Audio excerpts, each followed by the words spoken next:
Are we ready? Yay! Christmas time!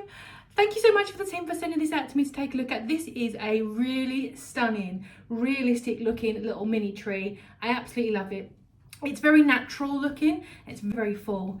It comes with this really handy little concrete base. So if you are concerned about things having a topple, you know those little plastic feet, this is not them. This has got a nice, solid, firm concrete base. So this one is going to sit very nicely on your table or your floor.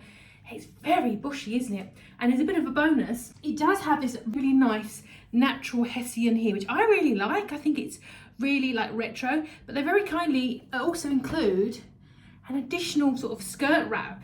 So you can have that, wrap it over the bottom of it if you'd rather not have the hessian and go with a bit more of a red traditional and the red and the green. And there's a ribbon there to tie it as well. Or you can use it for something else, maybe put it on there as your sort of base as well. So let's give this a good plumping and a little bit of a deco and see what it looks like. Let's give this a little bit of a fluffing out. Lovely, look at this. It only takes a few minutes for it to start to take shape. How lovely. And then you've got to decide how you're going to decorate it. And I do want to do a little close-up here of what they look like, because hopefully the camera does it justice. These feel quite soft.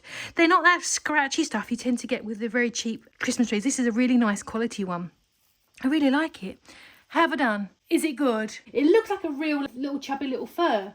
Not one of those pointy ones. They're the pines. It's more like a fir, and I really like it. Let's put some baubles on it.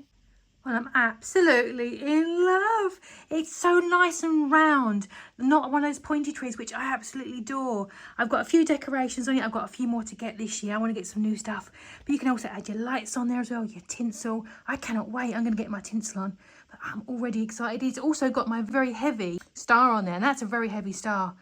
So that's done really well. So yeah, absolutely in love with my Christmas scene. And thank you so much again for the team for sending this out to me to try. I'm going to get even more Christmas chaos on this tree. And I wish you all a very Merry Christmas.